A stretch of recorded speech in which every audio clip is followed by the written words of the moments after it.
ꯑꯩꯈꯣꯏꯒꯤ ꯆꯥꯛꯀꯧꯕꯒꯤ ꯉꯥ ꯄꯨꯔꯛꯑꯦ ꯉꯥ ꯉꯥ ꯌꯣꯟꯕꯗ ꯍꯥꯏꯈꯤꯗꯅ ꯃꯥꯅ ꯁꯨꯝ ꯄꯨꯔꯒ ꯂꯥꯛꯑꯦ ꯁꯨꯝ ꯇꯥꯅ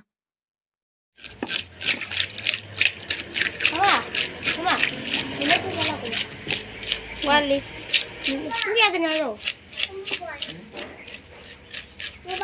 Baba, hadi jangan orang bilang. Hadi jangan orang bilang apa? Ya, ya. Baba, orang bilang. Beja. cho khôi ngà xem bờ mi chơi ngà xem bờ phơi rồi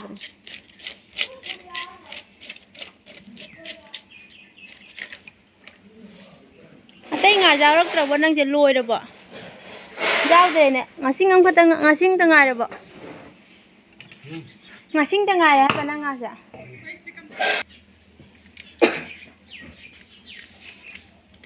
Sige sa luha, saan ka dami piyak ka no? Hui daw ka to, rapi dyan ako. Plus, nasa ka doon, Rahul.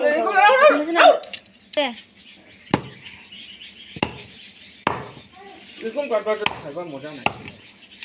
ama si na may na sang ka alo.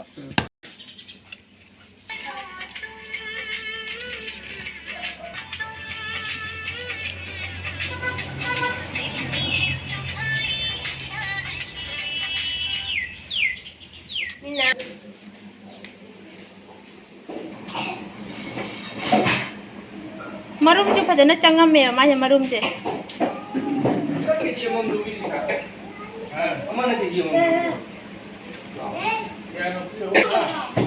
Osle marum am Tam sa tingalo. Tarwan ama je oh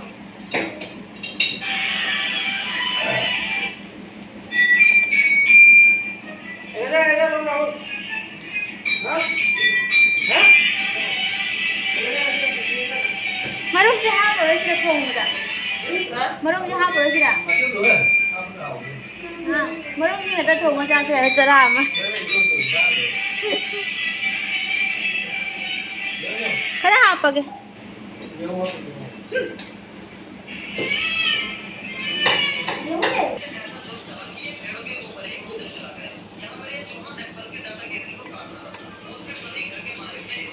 Thùng cái mà chú nó săn lẹ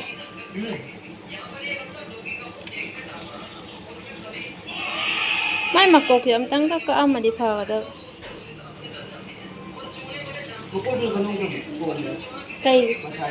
cây ta 싫어 합전 돼 있니나 그래 루시기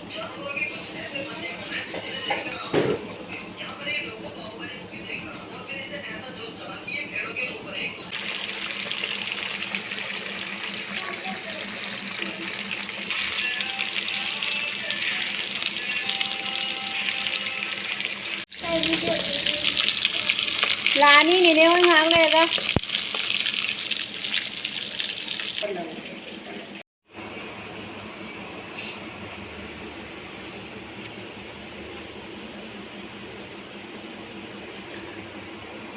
Hinjang mahihape Boy lakting na sa tuong aloy sa lagay na hinjang mahihap na nga thong madiloy re sinjusu re ando may jin thong madiwali ko sila raga tau na ba na tauri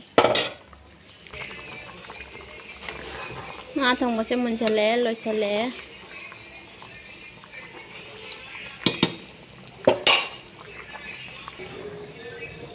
Sinem bora ma hawrage bora to tana lore thame horen charam dai dan hawrage haji hawrage bora sa thong to di hawaga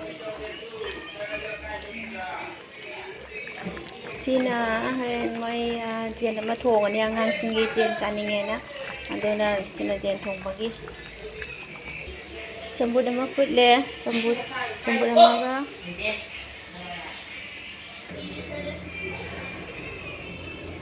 Agi hinjang se siga hido thame haw tu hong le masak se Nasan na se kitang wali ba khang din tai Nga thong ba roi re gi Hido ga thang re ke sta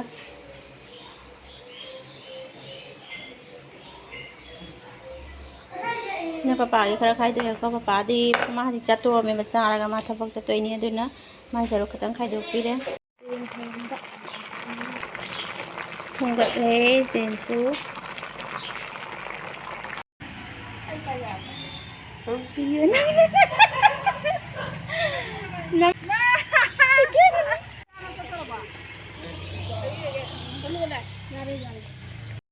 Sinju lấy đấy. Sina sinju lấy đấy, sina nga thong ba.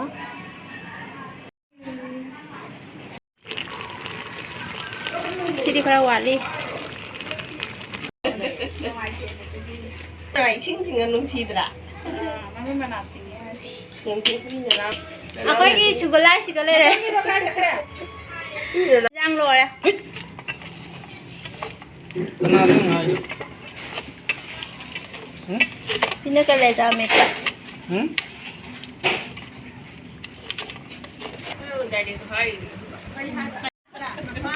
Sana. Sana.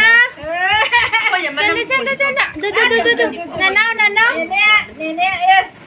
Nanaw. Ba? Siga tao này nè, ngang anh đi xe.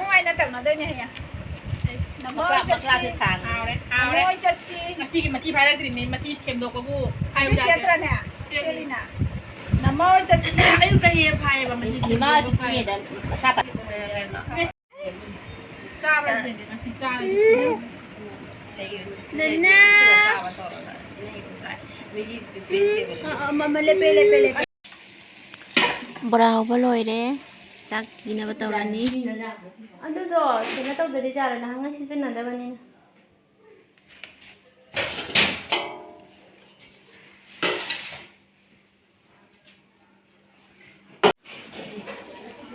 Chak loi. Mà cô kì sẽ đâu mà đặt đâu kì? Xem mà cô kì sẽ đặt. À cả cái đặt đâu cái phòng mà cô kì anh đi đâu? Cái gì mà tôi cái gì? Tôi cái gì đó rồi.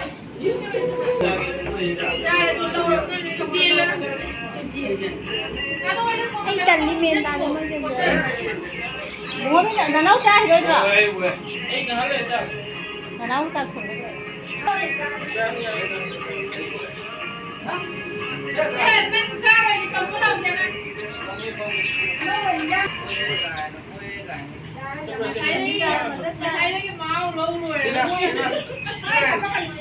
Ini chưa? Lâu rồi. Anh đâu ra kìa. Nhiều ai có mà khẩn ra kìa anh xin. Satu bicara.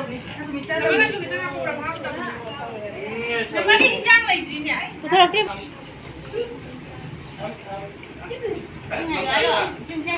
Nama nga thùng ra học rồi. Thùng có mấy đâu kìa? Hiện thùng này là muốn đi nào? Apa, kena nasi po. Nyawa tu sana. Sepang dia nang sepang sila. Hobi sila. Hobi.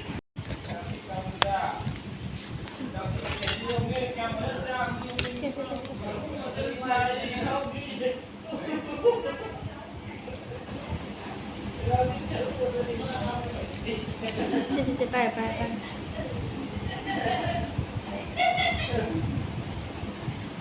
Jangan terbapak.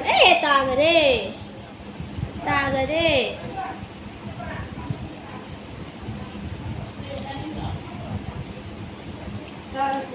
Saya senang ngair min. Nó bắt ra cái số nhiều mà người ta không lấy nó ra. Nên ta có tên là đó. Mà đâu nó phân bì cái đó. Mà sang cái mà ra thì nó có phân cái.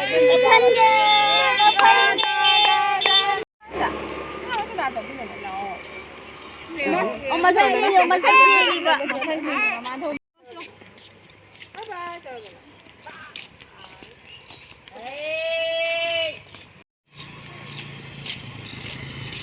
Hindi sa akin ko basta leko.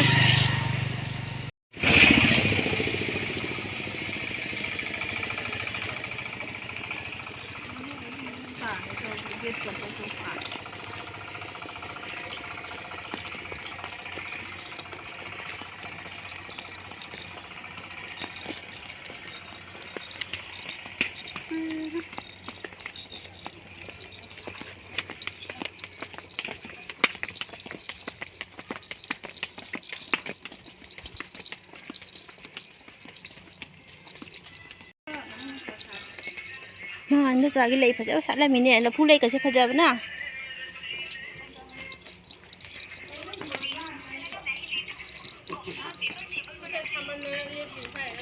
câu đây nè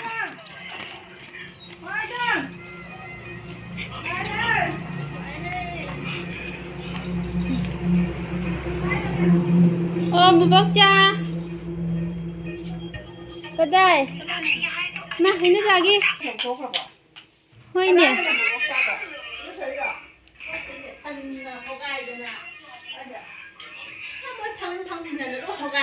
năng cái nó phải ôm lên cam kia đây kìa Kaya piya dese. Mamaya kayo pang bilay ako pang bilay lay. Ani pang bilay pot. Mo thala to ba jinga je. à giống cái gì lối nữa gì Ni pilay je na. thì Ko phe pilay je. hôm là pa đi bên nè mà mẹ pa là mình nhà mai gì à Sin man lo. à quay cái đi pa này nữa không được chocolate piece of mà cha cha này gì gì Sa ba. jam pa đi này mai gì đi hay không nè Pa na masina wi na bana to to tha ba jan. lấy ba cái tháp vào sẽ phải quay cái nó đã tốt cái tháp vào đó bao tiền để phát tiền Patro. ăn trao rồi nó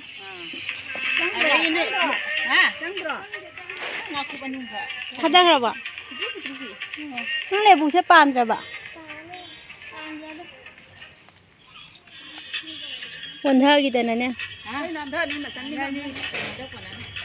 To nang chong ni de kang ne na. thì cái này nè cô lo cái phát thải rồi Ya ji ji lao ye. thấy dài rồi पापा nó pan ngang mà ra đi xem निकाला जाता है अब आंखों में जो भी stones होते हैं उसे इस चीज की मदद पापा नंगा मुझे जम मोंग निकाला जाता है अब ऐसे ही आंखों के ऊपर से स्टोन्स हेयर्स और जो भी sana cho lo thơ nhưng ai chưa thở rồi ăn rồi thở rồi thơ rồi cái nổ nhưng mà trang có thả rồi thở rồi चिड़चिड़ापन चला जाता है biết cái này không có này rồi thôi thôi thôi stroke चले जाते हैं अब कुछ ही देर में पेशेंट की आंखें amun mo to heo ni no cha amun mo to अगर किसी को कंजक्टिवाइटिस हो जाता amun ba miyam pali do हो जाती है तो उसे कैसे ठीक किया जाता है आइए एनिमेशन की मदद से जानते हैं सबसे पहले इस मशीन की मदद से amun mo to kha piro ngada zoom किया जाता है amun mo to जो भी कचरा होता है उसे इस कॉटन स्टिक की मदद से निकाला जाता है फिर अब आंखों में जो भी स्टोन्स होते हैं moi cái nó ha pa si ha pa ja dre जाता है अब ऐसे moi po thin bo to ऊपर से स्टोन्स है Mo ke do ni. si di ke do ni निकाला जाता है ana le Ti nang lai ka tai ko tai.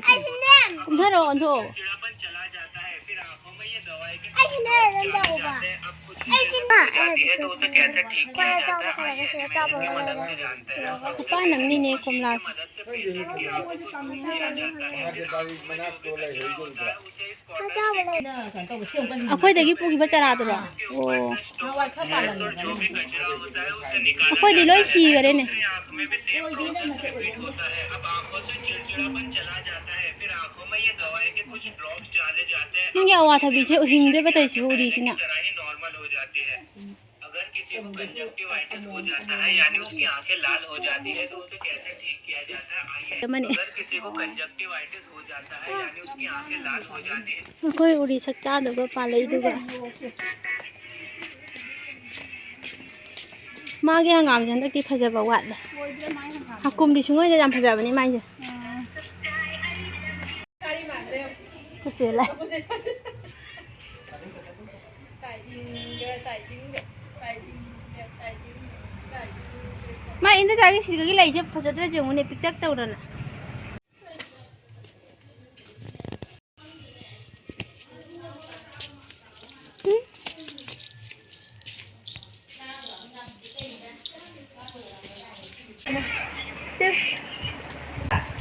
ta cái Ma thoi ko du ha rab jan.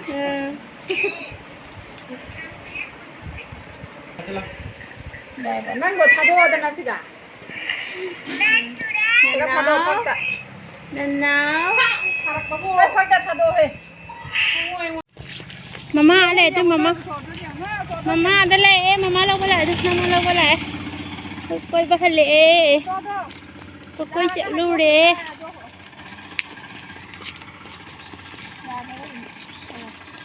Nang ko ko da ko yo le. Nang wa ka do ko ko le ai.ได้ปรับมาทราบประกันแล้วจะ Ko lo ni minang ka do. Ang ganda na ka na. Ta sa ka na ho na sa ko. แล้วไปทำมด Ôi, đừng nâng nó phải làm gì. hai đi nè ta đôi giờ qua đi hai đi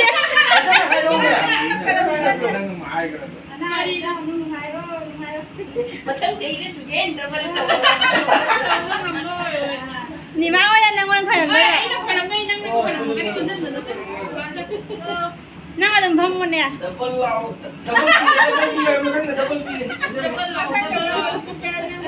dạ dạ nó năng mình sẽ phải làm một rồi đó là nó mau vậy ta đôi vậy thế là gì tao ra ơi năm mươi điểm này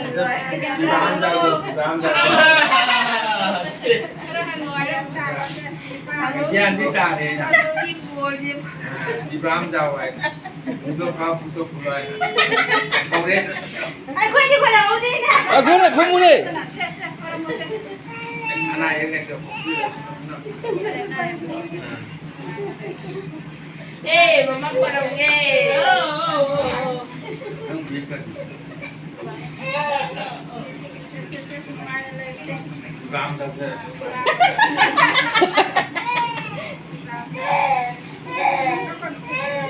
Lalang thì nói hai lần. Ba mồm jauh jauh ay suci. Dan kau. Serang serang ni rasa.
hay câu mana khudlam toira lava matam